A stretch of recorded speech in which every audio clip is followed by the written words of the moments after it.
Shalom, shalom. Ainda estão me ouvindo? Me deem um ok, por favor. Muito bom. Caso alguém fale alguma coisa e por escrito eu não tenha ou não veja, eu peço que a pessoa repita, porque aparece muito pouquinho aqui na nossa tela. Então pode ser que alguém escreva alguma coisa, não dê tempo de que eu leia e já some muito rapidamente.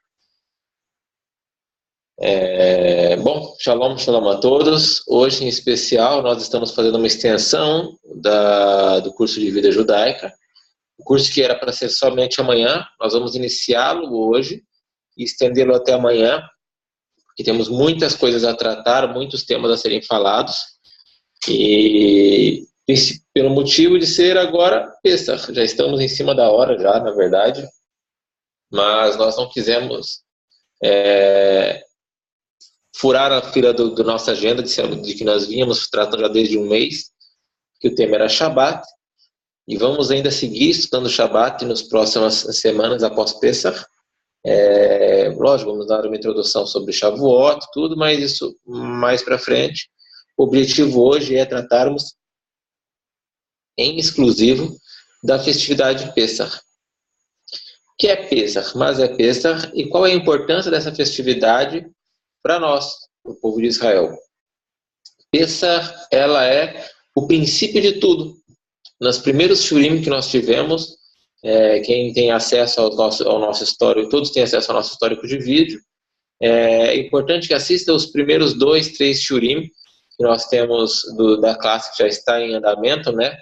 Eventualmente nós vamos ter de novo esses mesmos shurim, porém eles são muito importantes porque eles tratam nós tratamos de todo o desenrolar do caminhar do povo de Israel, do povo judeu. E o principal ponto, o principal fato que mudou tudo e que fez nascer um povo, que fez nascer esse povo de Israel, que estudamos hoje as leis, que estamos fazendo parte, que buscamos fazer parte, é justamente a festividade de Pesach. Pesach, que também é conhecido por outros nomes, como Chag Zeman Heruteno, Chag HaMatzot, que seriam Chag HaAviv, que seriam, respectivamente, Chag HaMatzot, festa das Matzot, Chag Zeman Heruteno, a festa da nossa libertação, festa da nossa liberdade, Chag HaAviv, festa da primavera, e Pesach, que é a festa de Pesach. Pesach, que literalmente quer dizer pular, saltar, em memória, em recordação ao fato do Malach de Hashem ter saltado a casa dos hebreus e ter atingido somente com a praga dos primogênitos, somente os primogênitos de Mitzrayim, do Egito. Pesach é tão importante, tão importante, tão importante, que uma pessoa, um judeu que abdica de cumpri-la como se deve, que abdica de livre e espontânea vontade e de propósito descumpre a festividade de Pesach, a pena para essa pessoa é karet.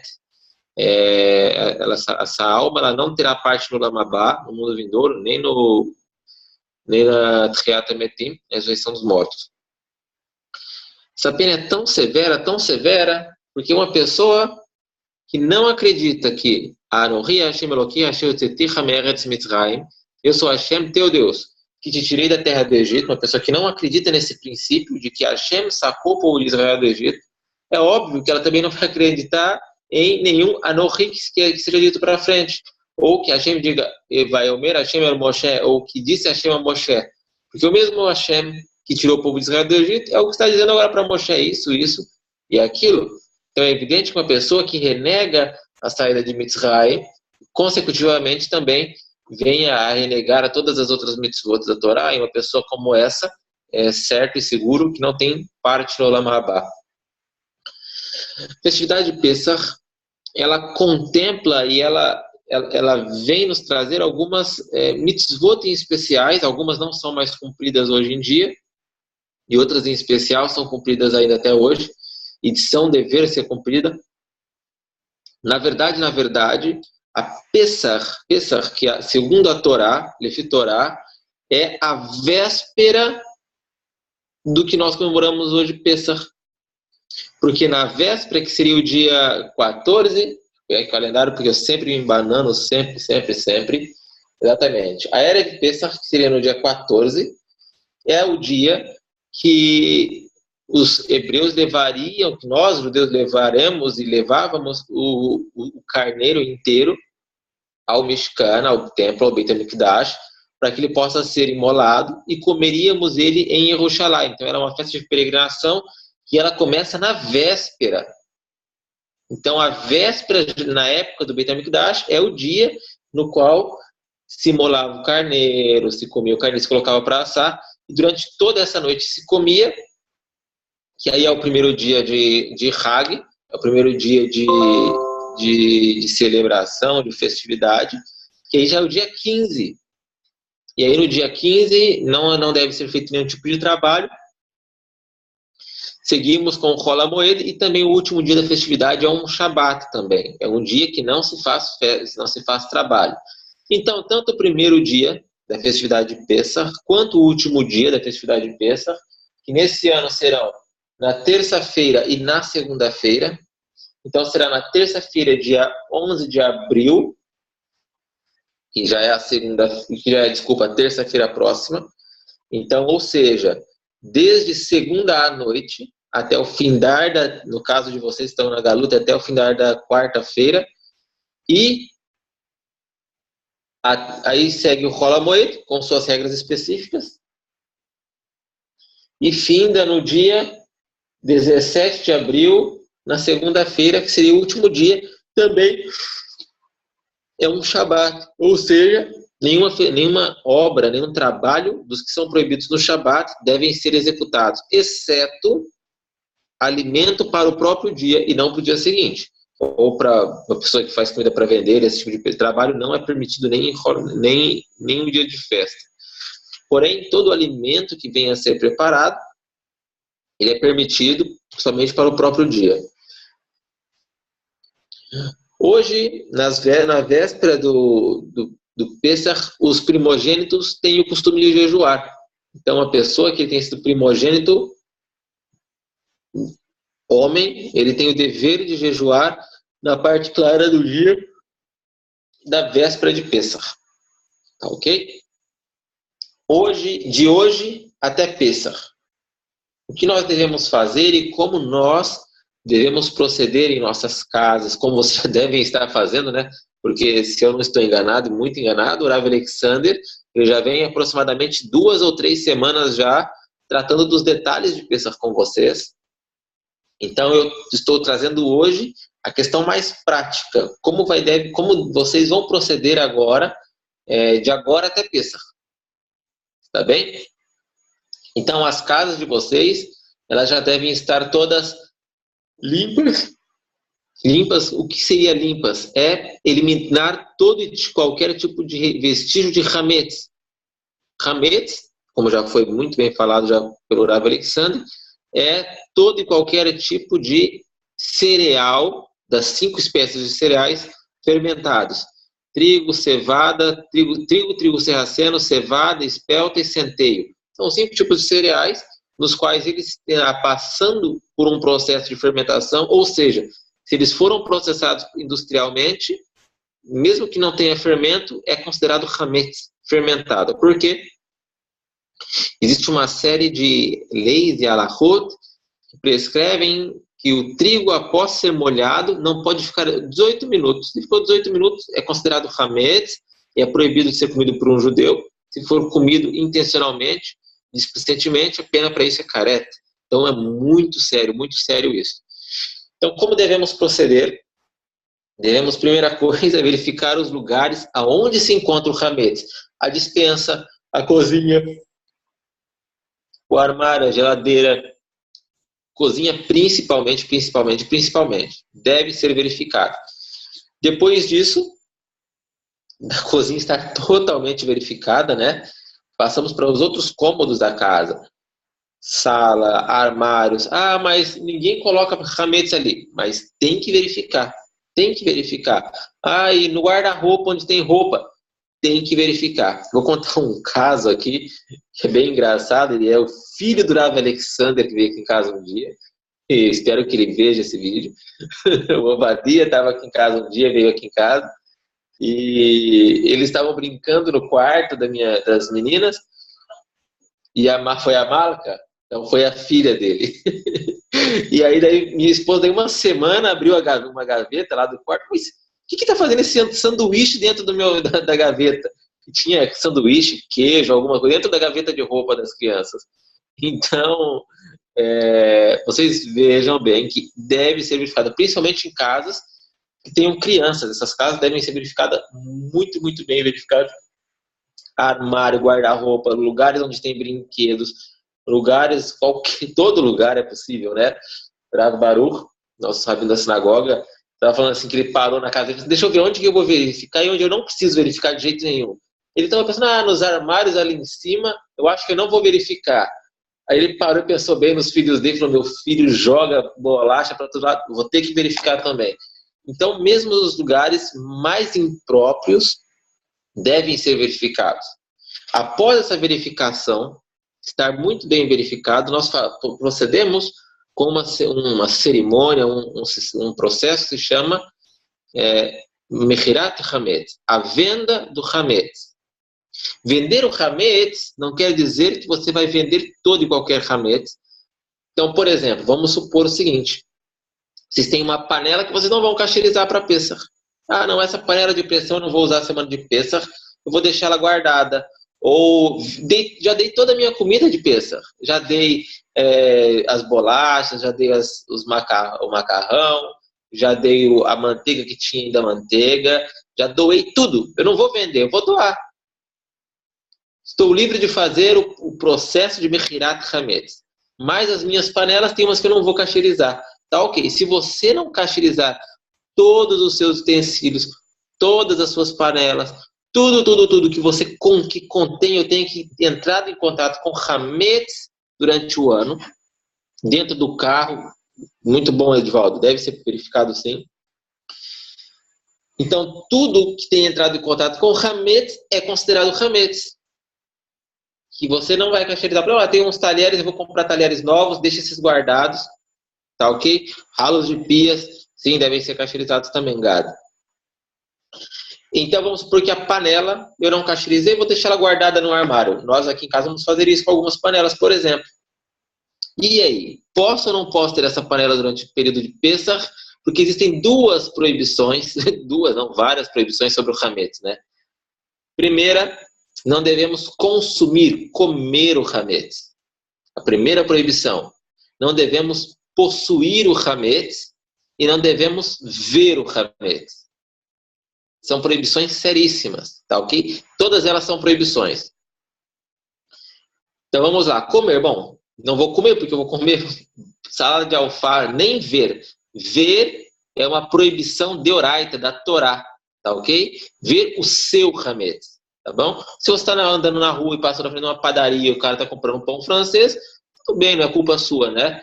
Porém, você ter em sua propriedade o Hametz é errado, e é errado ver o seu Hametz, tá bem? Em sua propriedade. Então, aqui em Israel, o que fazem nos mercados, por exemplo, eu vou tirar foto para vocês durante essa semana, eu não sei se amanhã ou na sexta-feira já vai estar assim, provavelmente sim. Eles passam lona, eles concentram todos os produtos de Hametz em algumas prateleiras, e o que é Kasher Pesach em outras prateleiras. Vem um mashgiach e olha produto por produto. Eles lavam os mercados, e aí nas prateleiras que estão concentradas os Hametz, eles passam uma lona preta ou branca, depende, lacra, e escreve Hametz, para ninguém mexer ali.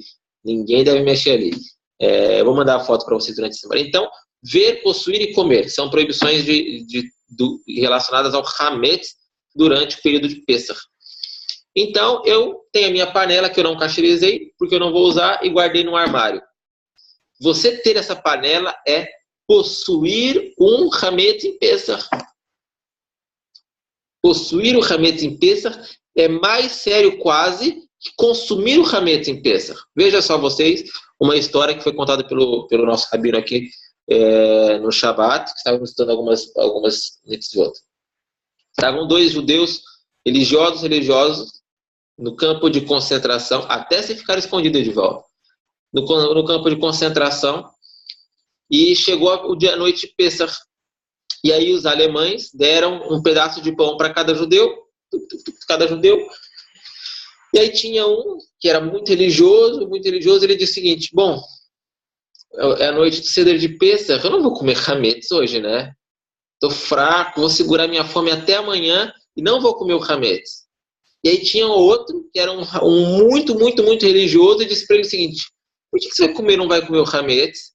Ah, porque eu vou segurar o hametz até amanhã e eu não como. Eu falei: não, para e pensa. Se você comer agora o hametz, você descumpriu uma mitzvah. Rápido, acabou. Porém, se você possuir o hametz, você vai estar transgredindo segundo após segundo uma proibição de Pêssar. Então, possuir o hametz, se você começou Pêssar, você não vendeu o seu hametz, não desfez o seu hametz, até o último dia de Pêssar, a cada segundo que se passou, você transgrediu uma das principais mitzvot do povo de Israel. Então a pessoa fala: eu não vou, eu dei meu hametz, eu vendi meu hametz, eu passei para frente, eu doei meu hametz, porque ela doou o macarrão, doou, sei lá, o que tinha em casa, doou as bolachinhas, e a pessoa se vê livre. É um erro. A pessoa deve ter consciência de que a halahá, ela foi feita e foi estabelecida para livrar as pessoas da transgressão e não para incutir coisinhas. Não é uma venda ilusória, é uma venda de verdade. Então, as pessoas, quando preencheram ali no nosso site a venda de hametz, eu vejo um por um, vejo o IP da pessoa, vejo quem foi que me vendeu, que eu considero na minha intenção de que eu de verdade comprei isso. E de verdade foi passado para frente. Aconteceu aqui, se eu não me engano, foi em Tel Aviv, isso algum tempo atrás, em Israel, que o rabino quis ser mais sério, quis fazer um negócio muito sério, né? Falou assim: olha, gente, esse ano a gente disponibilizou um cômodo aqui da nossa sinagoga, e quem quiser trazer os utensílios que não são kasher lepes, que são hametz, pode trazer e vender aqui. A gente vai vender para o goi aqui da comunidade. Tem um muçulmano aqui, o Muhammad, que ele vai comprar de nós aqui, vai ficar como sendo posse dele durante Pêssar, e depois ele devolve para a gente. Então, chegou a véspera de Pêssar, todo mundo assinou lá as vendas de hametz, pegou e levaram micro-ondas, levaram as panelas, levaram comida, porque tinha comida, levaram tudo que tinha para levar, as coisas, e guardaram tudo lá no cômodo da sinagoga. O horário máximo, mais ou menos, de possuir o hametz é meio-dia da véspera. Chegou 2 horas da tarde, o Muhammad chegou com a picapezinha dele, abriu a porta lá, falou assim: eu quero pegar tudo que é meu. Foi lá, pegou o micro-ondas das pessoas, pegou a comida das pessoas. Aí o rabino vai falar o quê? As pessoas vão falar o quê? Porque é de verdade. A venda foi de verdade, ninguém pôde reclamar, porque a venda é de verdade. O Muhammad levou o micro-ondas, o Muhammad levou a comida, levou tudo. E a sinagoga vai fazer o quê? É vendido de verdade. Não é um papelzinho, não é uma brincadeira estável, é para valer. Então, as pessoas devem considerar até, porque eu fiz, por exemplo, uma pessoa que me vendeu o hametz e eu considero até o segundo dia de Pêssar. Já vou explicar isso, Edivaldo, só um momentinho. Então, eu considero que o hametz que as pessoas que me venderam, vai ser meu até o final do dia 18 de abril. Porque no Brasil tem 2 dias de Hag. Se vocês consumirem, olha só como é sério isso, do hametz de vocês, que vocês me venderam, uma bolacha que ficou guardada, ou utilizar uma panela que ficou guardada, considerando que tinha hametz, no dia 18, que é o segundo dia, o último segundo dia de festa, que aqui em Israel vai até o dia 17, no Brasil vai até o dia 18. Consumirem do hametz que vocês me venderam, vocês estão roubando de mim. Até o fim do dia. Então entendam que isso não é é o site do rabino, eu vou fazer para ele ficar feliz. Não é isso. Na verdade, nós estamos tirando de vocês uma transgressão terrível que vocês poderiam estar transgredindo, que é possuir Hametz segundo a segundo até o fim de Pêssach. Isso é uma transgressão terrível. Qual foi a pergunta, Edivaldo, que eu li e passou? Eu esqueci. Se puder copiar e colar de novo.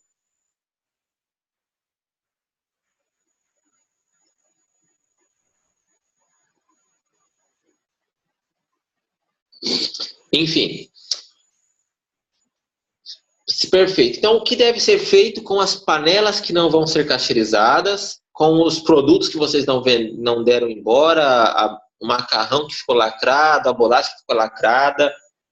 Vocês devem fazer. Vocês devem separar uma portinha de um armário da cozinha de vocês, algum lugar da despensa, algum local assim. Talheres que não foram usados, que foram usados durante o ano e vocês não cacheirizaram, conforme explicou o Rav Alexander com H lá. Acredito que ele deve ter explicado. Nós vamos passar aqui superficialmente, porque eu considero como que ele já tem explicado para vocês as formas de cacheirização. Então, tudo isso que ainda é Hametz, porque é considerado Hametz, isso deve ser encerrado no lugar, passado uma fita crepe, uma fita, sei lá, escreva Hametz num papel e prega nesse lugar. Esse lugar não é seu durante o de você possui, mas não é seu.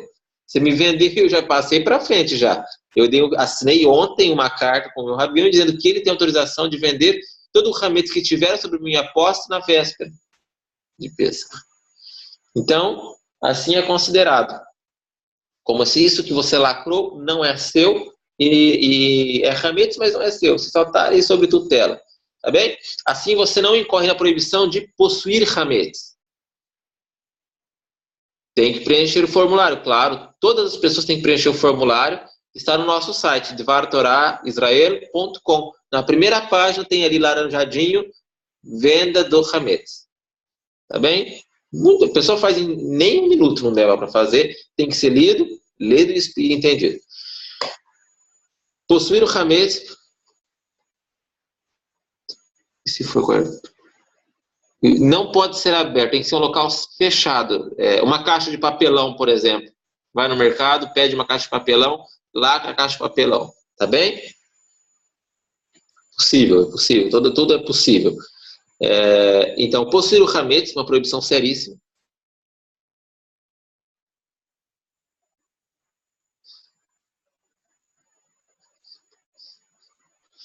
O correto é cacheirizar tudo que você vai usar. Aqui a gente não cacheiriza tudo. Por exemplo, eu não cacheirizo tudo, gente, em casa. A gente vai sair para comprar panela nova, que dá muito trabalho cacheirizar. Usar descartáveis, comprar vários pratos descartáveis, talheres descartáveis. E alguns utensílios a gente compra. Comprei um micro-ondas esses dias que é baratinho. Muito baratinho, mesmo aqui em Israel. Eu paguei 180, 190 shekel. É quase isso em reais. Enfim, aí a gente compra essas coisas novas, panela nova, uns talheres novos de fazer comida e o resto usa descartável. Isso é o que a gente vai fazer aqui. Como devo comprar 2 panelas, umas 3 coisas e é o que a gente vai usar aqui. Isso. Dia 18, após o pôr do sol, meia hora, vocês já podem utilizar o que é de vocês, tá bem? Depois do pôr do sol, meia hora, já é de vocês de novo, porque eu já fiz a minha intenção e pronto, tá bom? Ok?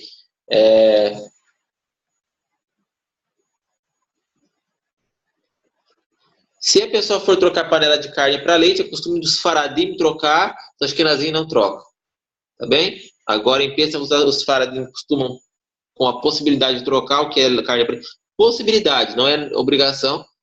Se a pessoa quer trocar, pode trocar agora em Pêssach, faz a galá, faz todo tipo de cacheirização necessária, e aí foi explicado já pelo Rav Alexander, e aí a pessoa pode trocar caso seja da sua vontade. Então, estávamos falando sobre possuir o Hametz. Possuir o Hametz é possuir qualquer quantidade acima de um zait, de uma azeitona. Consumir o Hametz. Hametz não se anula. O que quer dizer que Hametz não se anula? Quer dizer o seguinte, uma pessoa que esteja fazendo a comida dela e caiu um farelinho pequenininho de pão dentro de uma sopa de 50 litros. Esse hametz não se anula. Toda aquela sopa virou hametz agora e nada dela pode ser consumido.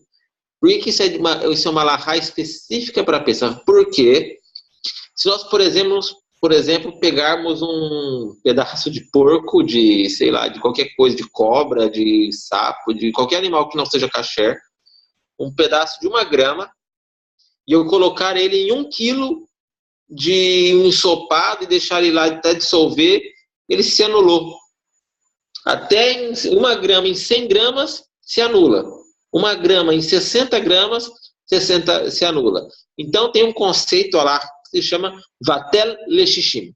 Vatel Leshishim, basicamente, não é isso que a gente está estudando hoje, é que uma coisa se anula quando existe 60 vezes dela. Existe um outro tipo de classe de alahá, que é Vatel Eme, que se anula em 100, porém, o Bederech lá, geralmente, é 1,60. 1,60 se anula. Então, você tem 1 grama em 60 gramas, se anula. 1 ml em 60 ml, se anula.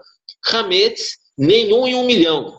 Se cair uma querelinha de hametz num ensopado gigante, esse ensopado todo se considera hametz e é proibido o consumo dele. Então, possuir o hametz, não se pode possuir algo que esteja do tamanho de um zait.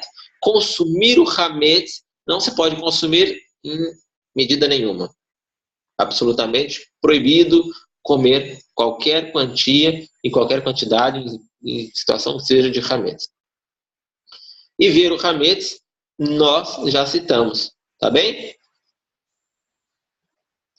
Então vamos lá. Então agora nós vamos fazer o seguinte, limpar a nossa casa ao máximo. Eu vou passar aqui mais ou menos com vocês, tenho aqui uma lista de como kasherizar cada um dos utensílios. Essa lista já foi enviada para vocês, eu acho que no início do mês, por nós.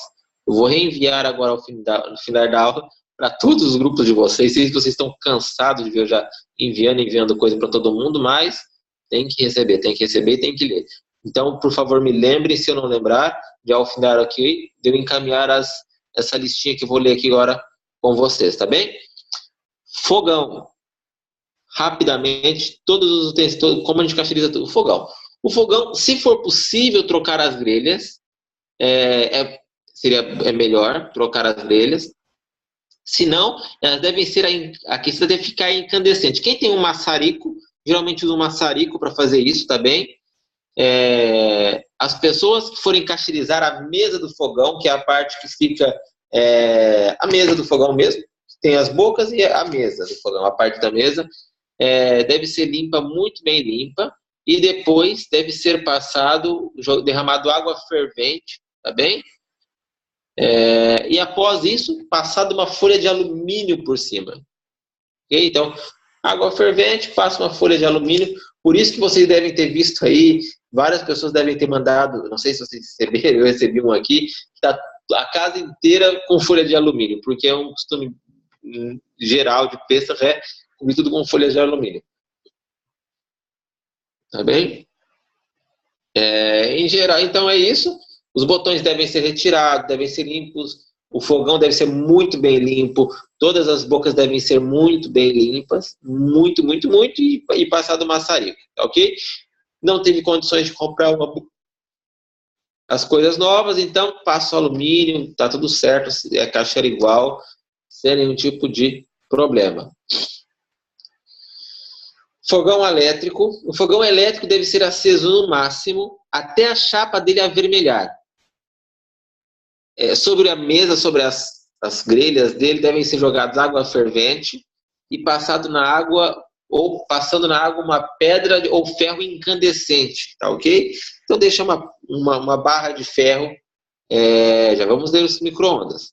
Vamos falar, calma aí. Tem muita coisa para falar. Depois que eu terminar todos aqui, não falar algum, aí vocês me perguntam. Então, enfim, pego uma chapa de ferro, um bloquinho de ferro, sabe esses bloquinhos que fazem portão, não sei como chama isso,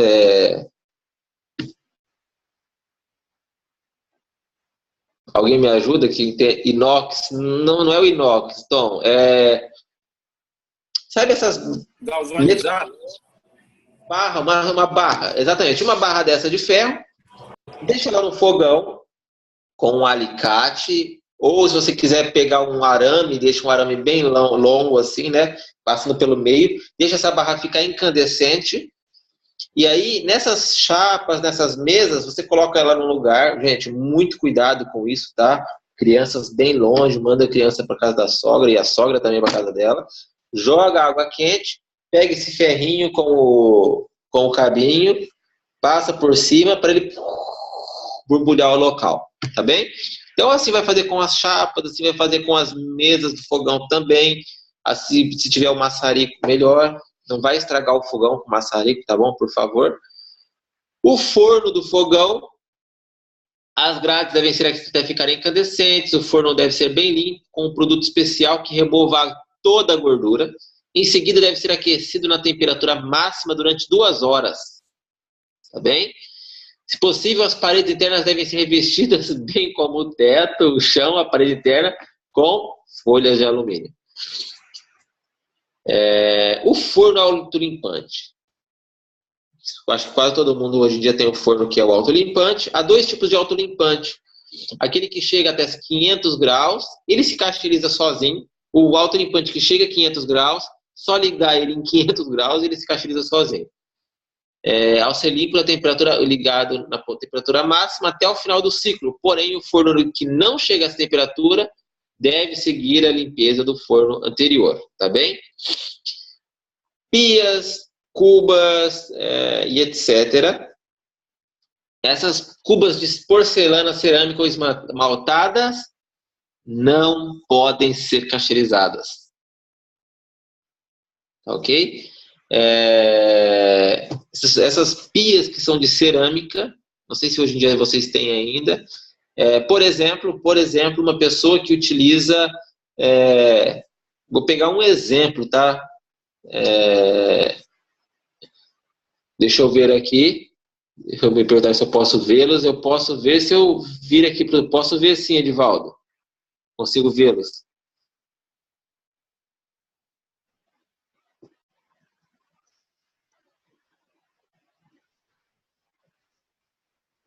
Ok, pode mostrar. Esse maçarico mesmo, Edivaldo, esse aí, quem pode ver o Edivaldo, dê uma olhada nesse maçarico, esse é um maçarico utilizado para cacherizar aí tudo. Muito bom, Edivaldo, muito obrigado pela demonstração. Então, a pia que ela é de cerâmica e tudo, cerâmica, porcelana esmaltada, não pode ser cacherizada, ela deve ser coberta para não ser utilizada durante o período de pesca, ela entra no categoria. Quem está com o microfone ligado, poderia ligar, por favor, ou prender o cachorrinho. Muito obrigado. Essas pias não podem ser cacherizadas, então elas devem ser lacradas, tá ok? As cubas de metal, mármore ou granito podem ser cacherizadas, tá bem? Então, como que é o processo de cacherização? 24 horas antes, não devem ser vertidos nenhum tipo de alimento quente sobre elas. Em geral, eu vou fazer um parênteses aqui, se vocês não têm pia de carne, pia de leite, se não tem, nunca derramem alimentos ferventes na pia, tá bem? Um exemplo disso, o pessoal está comprando agora os frangos kasher, que foram feitos pelo Dvar Torá, que tem a supervisão do Dvar Torá. O pessoal ferveu um frango, não sei, ferveu salsicha e derramou água fervente dentro da pia. Isso não se faz, a não ser que você tenha pia de carne e de leite separado, tá bem? Então, em peça, 24 horas antes, não se joga água fervente dentro dessa pia, tá bem? Essa pia deve ser meticulosamente limpa em todos os seus detalhes.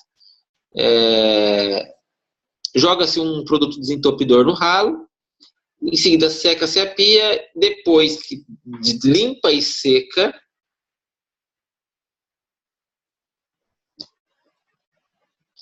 já respondo, Jonathan, não tenho o que fazer, infelizmente, já respondo.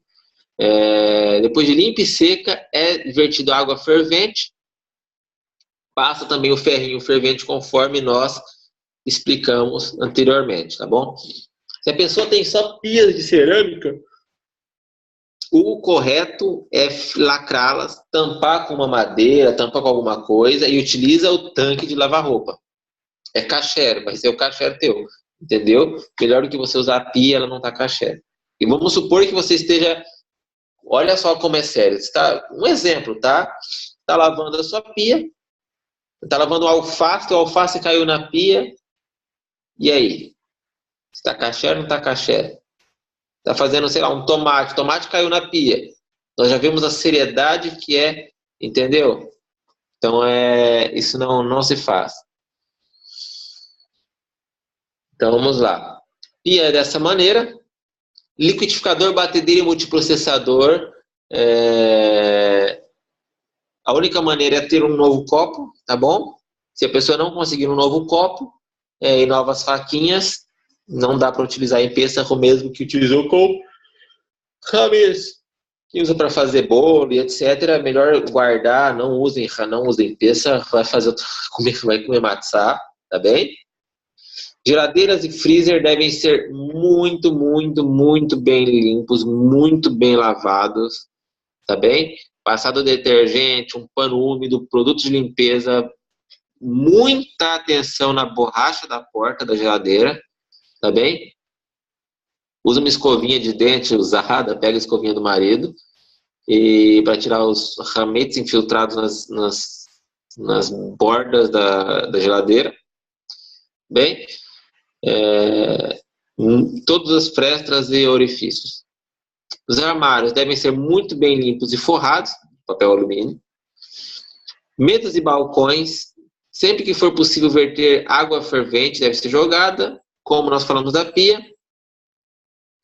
Caso venha estragar a mesa, ela deve ser muito bem limpa e forrada. Compra um plastiquinho, que eles têm uns plastiquinhos em lojas de coisas de mulheres e assim, e compra, passa uma fita crepe por baixo para que a mesa, geralmente se for de madeira, não dá para jogar água fervente, vai estragar. Então usa um plastiquinho, cobre com plástico, com pano, alguma coisa assim.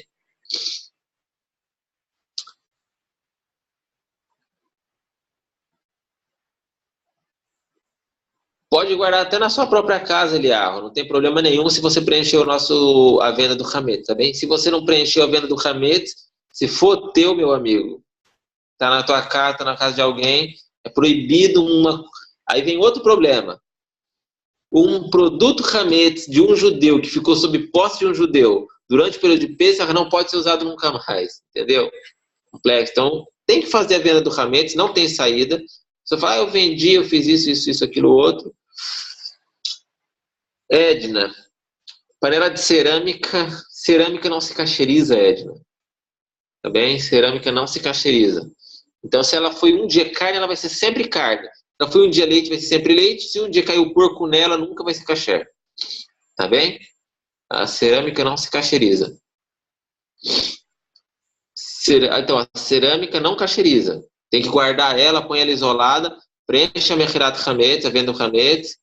Ótimo. Então, se for usada só para parve, vai ser macarrão é parve. Entendeu? Então, o negócio é guarda ela, não usa, preenche a mechirat hametz.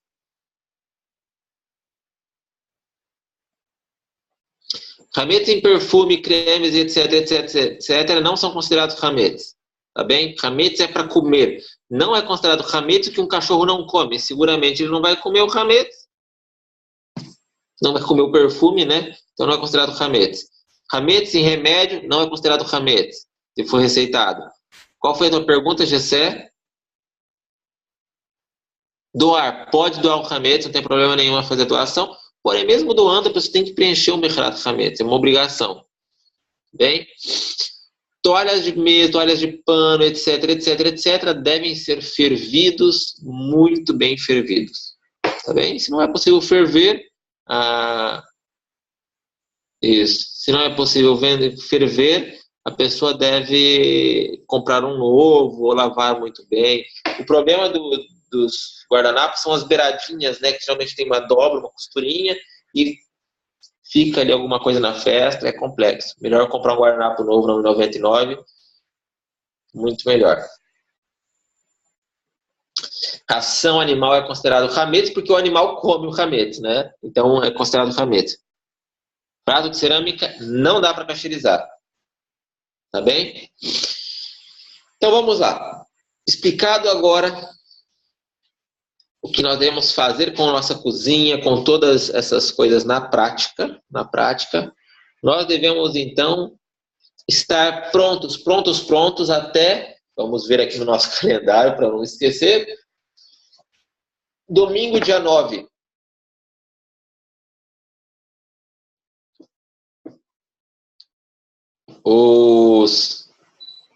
Foram duas perguntas, deixa eu tentar lembrar das duas.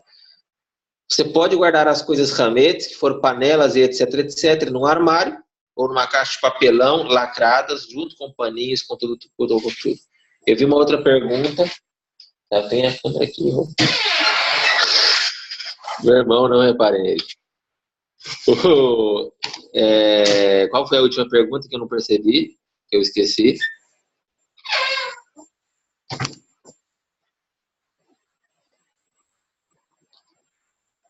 Quem foi que fez uma... micro-ondas. Micro-ondas, deixa eu lembrar aqui. Nós falamos, ele deve ser muito bem limpo, muito bem limpo. Vamos lá. Forno e forno de micro-ondas deve ser muito bem limpo, com produtos de limpeza, todas as frestas, todos os orifícios, isso. Então vamos lá. Deve ser limpo internamente com produto de limpeza e ficar 24 horas sem uso. Em seguida, se coloca um recipiente não usado nas últimas 24 horas, uma vasilha nova de plástico, uma Tupperware, com água limpa, deixando o forno ligado, de preferência vidro, isso eu acho que é melhor fazer. A gente sempre faz com copo de vidro aqui em casa. Deixa o forno ligado até sair bastante vapor dessa água. Deve ser feito de preferência 3 vezes e aí o forno está considerado kasher, tá bem? Conseguiu entender? Limpa muito bem. Limpa com produto, fica 24 horas sem usar, pega um copo de água, põe água, liga lá, deixa ferver, seca por dentro. Faz isso mais 2 vezes, considerado kasher. Perfeito. Então,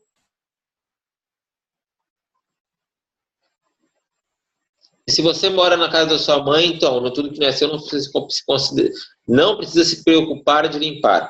Tá bem?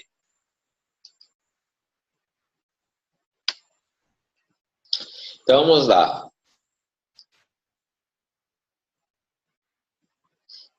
Se a mesa tiver detalhes, limpa muito bem, e depois cobre.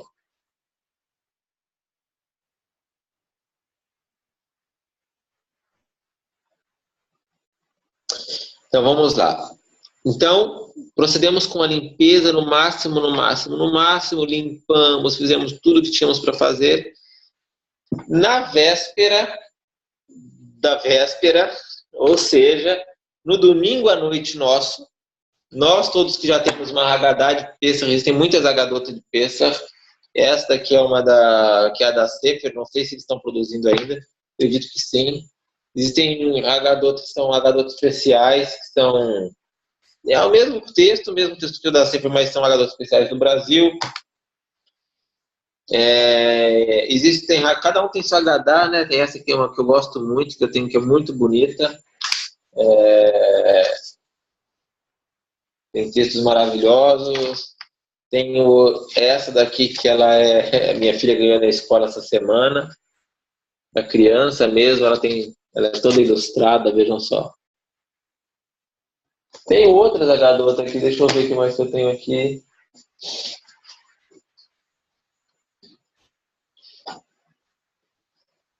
Esse também é de Pêssar.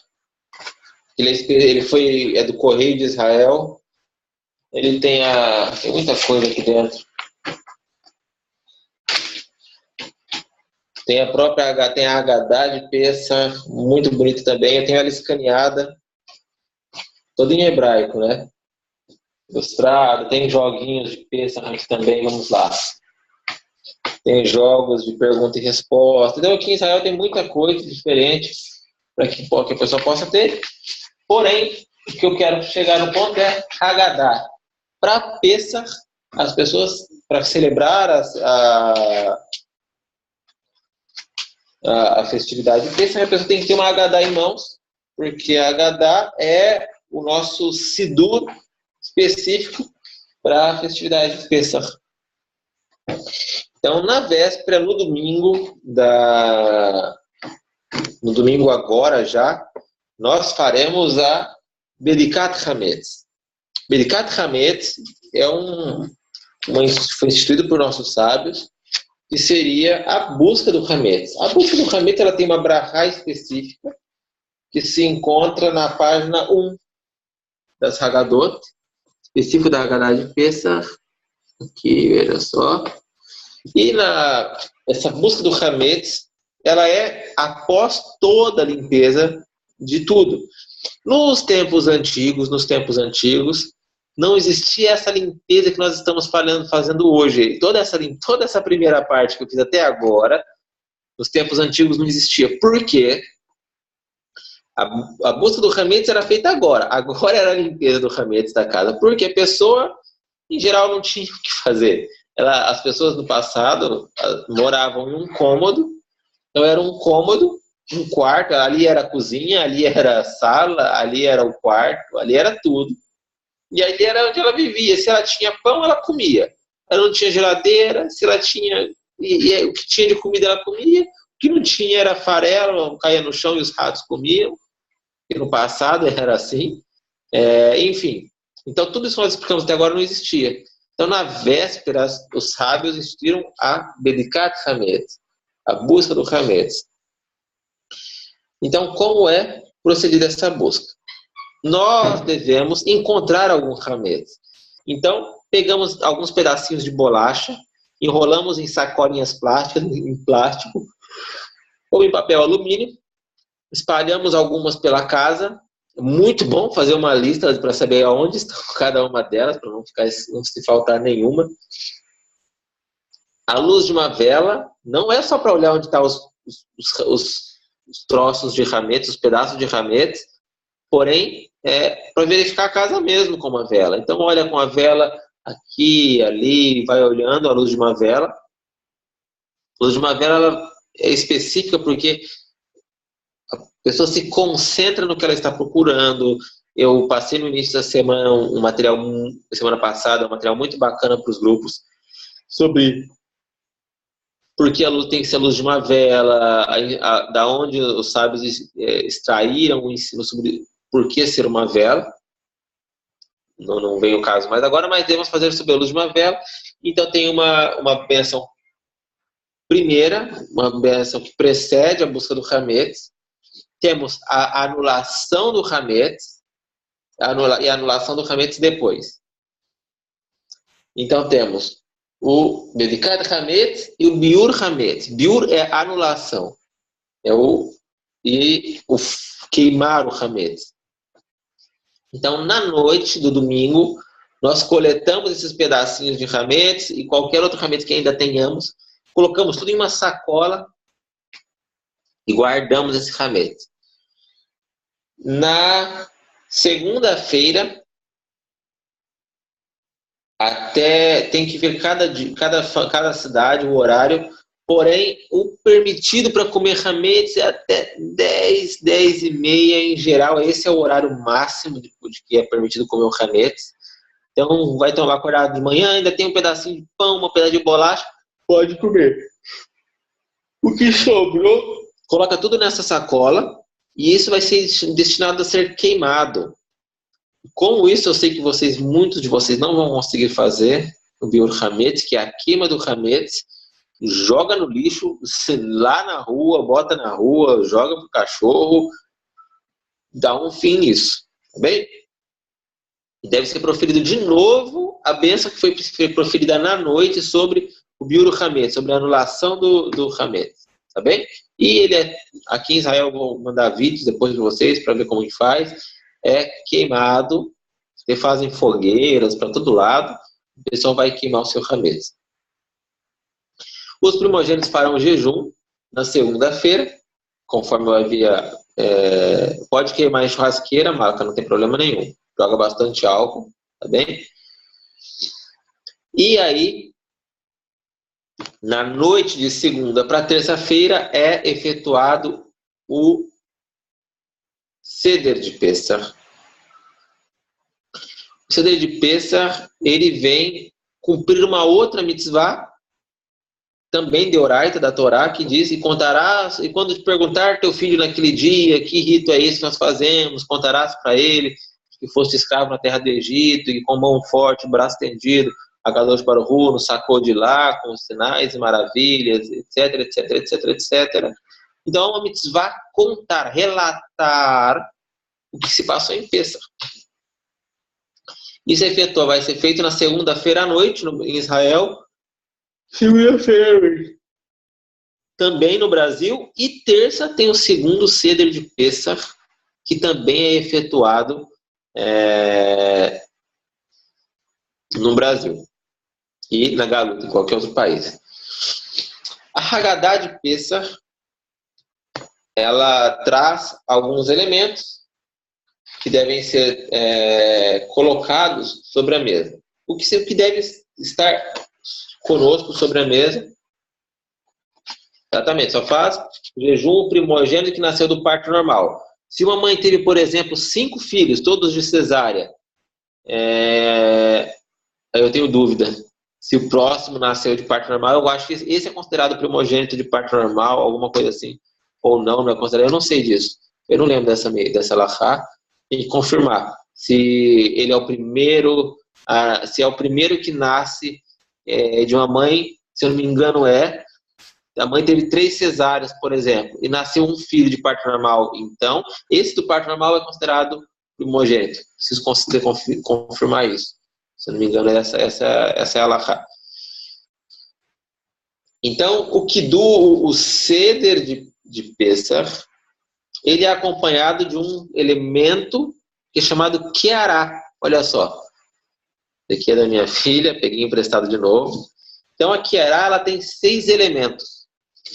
Tem os 6 elementos da Kiará: Zroa, Maror, Beitza, Karpas, Hazeret e Haroset. Tá bem? São os elementos da Kiará. Isso consta também na Haggadah. Quem tem a Haggadah já tem o que tem que fazer. E quem não tem a Haggadah também não vai conseguir utilizar os elementos. E a Matzah, que deve ficar aqui embaixo. Então, quem tem a Haggadah, é importantíssimo ter a Haggadah. Vou ver se eu consigo alguma simplificada para mandar para vocês. Se não tem, é complicado. Não tem como fazer, infelizmente. Porém, tem no Sidur as tefilot que devem ser feitas. A pessoa tem que saber que alahá, o básico do básico é comer o maror, comer e relatar o relato de Pessah. A Haggadah é extensa, é cansativa, muito cansativa, porém, ela tem um Seder. Quantos são os CDs, os estágios da Haggadah? Quem sabe quantos estágios tem a Haggadah?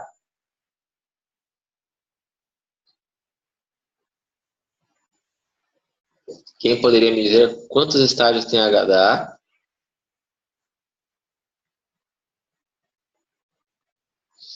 Haggadah, muito bom, Yohai, tem 15. Os 15 estágios da Haggadah, muito bom, Marcelo. Os 15 estágios da Haggadah são, assim como os 15 degraus que tinham para os Levim subirem para o Beit HaMikdash. Em cada um dos degraus eles faziam um terrilim. E não tinha como subir ao estágio, ao Bamá, ao local elevado, se não fizesse cada um dos terrilim, se não desse cada um dos passos. Então a Haggadah é muito importante que seja cumprida por completo, seja feita por completo, tá ok? Foi feita uma pergunta, um Ben Noach pode participar hoje do Seder de Pessah? Outra pergunta que sempre fazem, mas o fulano ainda não fez circuncisão, ele pode vir participar? Pode participar. Por quê? Quando a Torá diz, o incircunciso não comerá do Pessah, não é não comer da Haggadah, não é não comer da cerimônia, mas é não é comer do sacrifício de Pessah. Tá bem? Então, incircunciso, esse não deve comer o sacrifício de Pêssar, porém, das outras coisas ele pode comer.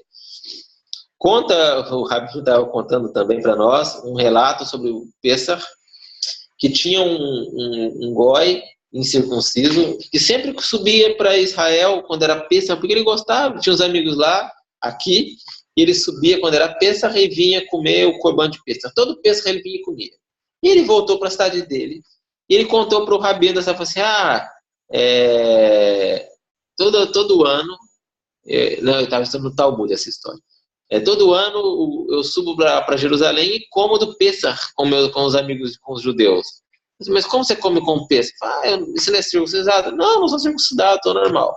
Então, aí ele disse o seguinte, quando você for da próxima vez, pede para guardar um pedaço para você comer, para trazer na viagem. Porque o Rabino falou o seguinte, eu não vou falar para ele, contar para os outros que ele não é judeu, porque ele não vai fazer isso. Então ele chegou aqui em Israel, mataram o carneiro, estava todo mundo falou, eu tenho que voltar para minha cidade, corta um pedaço dele para eu levar na minha viagem. Os judeus olharam e disseram, mas que negócio que é esse? Todo judeu sabe como é o procedimento, como que deve fazer, que o cordeiro ou come ou queima, não tem como guardar para a viagem. Perguntaram para ele, mas quem te mandou você falar isso? Foi o rabino fulano que mandou falar isso. Mas espera aí, se é judeu, como que... Não sou judeu. E pegaram esse cara e ele recebeu pena capital, foi morto, porque é uma pena de morte isso, comer do corban incircunciso. Porém, hoje nós não temos o Beit HaMikdash, não temos o corban, então um Benor que tenha como seu desejo, como intuito, a conversão ao judaísmo, ele pode sim participar do Seder de Pêssar. Uma pessoa que é Benor e não tem como intenção fazer o Giur, ele é Benor e está feliz assim, e é isso, ele não deve fazer o Seder de Pêssar, pode participar, mas ele por si só, sozinho, não deve fazer, tá bem? Então, na véspera, antes de escurecer, nós fazemos o Eruv. O que é o Eruv? O Eruv é um acendimento de uma vela de 7 dias, que ele fica acesa durante toda a Hag, todo o primeiro dia e o segundo dia de vocês, para que possa ser permitido cozinhar. A partir desse fogo transpassado, é possível cozinhar em Pêssar. Também serão acendidas 2 velas de Yom Tov. Uma vela, na verdade, é o mínimo, né, de Yom Tov. Assim como se fala, Shel Shabbat, uma vela de Shabbat, e acendem 2 também Yom Tov. Você acende mais velas, quanto mais velas, meu número máximo também, as 2 velas. Em casa, aqui, geralmente, a gente acende 5. Uma por cada, o Shamor e Zahor, e uma por cada filha. A minha esposa sempre acende, quando quer acender alguma coisa por alguma mais, ela acende mais velas, mais luz. Então, basicamente, é o Eruv que deve ser acendido, e também as 2 velas de Yom Tov. Durante a festividade, somente deve ser, durante o dia de Pêssar, só deve ser cozinhado a partir da chama pré-acendida dessa vela. Deve então pegar o fogo dessa vela e passar para o fogão. Quem tem forno elétrico, fogão elétrico, micro-ondas e etc, é proibido utilizar o Yom Tov, mesmo para comida, exceto para bebês e idosos. Tá bom? Não vai fazer galinhada para o bebê, né? É proibido. A gente sabe que é proibido dar um jeitinho. Na segunda-feira à noite, na segunda noite é o dia que acende a vela, Tom, a tua pergunta, e na terça noite, sim, tá bem? Gestante também entra no caso de perigo de vida, porém, um nível menor, né? Não é um nível tão severo. Em geral, a gestante ela tem suas liberdades de fazer o jejum em pequenos jejuns, jejum de som estéreo, outros jejum, ela tem liberdade de não fazer. Porém, ela deve cumprir o Yom Tov igual, só em caso de necessidade ela deve utilizar dos meios proibidos para fazer o que precisa ser feito. Bom, vamos ter que terminar por aqui. Amanhã nós voltamos com o shiur sobre Pesach, tá ok? Vamos falar exclusivamente da Kiará amanhã e do Seder de Pesach e da semana de Pesach e fazer um checklist de todas as coisas que precisam ser faladas. Provavelmente amanhã nós também não tenhamos a aula de Parashá da semana, porque vamos focar e vamos ir até amanhã nós vamos até concluir o tema Pesach, até eu dar por concluído o tema Pesach, está ok? Porém, só lembrando que nós estamos tratando da alahá prática, né? A gente fala alahá lemaaseh, como se faz, todas as regras pertinentes à festividade de Pesach já foram aclaradas pelo Rav Alexander, muito bem aclaradas. Agora nós estamos falando como vai ser, como fazer, como proceder. Então amanhã falaremos do Seder de Pesach, vamos fazer uma passada superficial sobre o Seder de Pesach, o que vai mudar, e muita coisa vai mudar, por exemplo, a nossa tefilá de Amidá, vai mudar no dia de Pesach, coisas que só acontecem em Pesach, por exemplo, Pesach se faz o Halel à noite, geralmente não se faz Halel à noite, nunca se faz Halel à noite, Pesach se faz Halel à noite. Algumas canções sobre Pesach. Amanhã tentaremos falar algo sobre Shavuot. Amanhã, na verdade, não sobre Shavuot, sobre Sefirat HaOmer, a contagem do Omer que é feita. E, enfim, espero com o favor dos céus conseguir concluir esse tema amanhã, porque ficou bem em cima, mas malassot. Temos sempre muito pouco tempo. Tá bem? Exatamente. É isso. Alguma pergunta sobre o shiur de hoje, sobre o que falamos hoje, sobre o que tratamos hoje? Alguém tem alguma pergunta que tenha ficado em aberto ou não tenha respondido?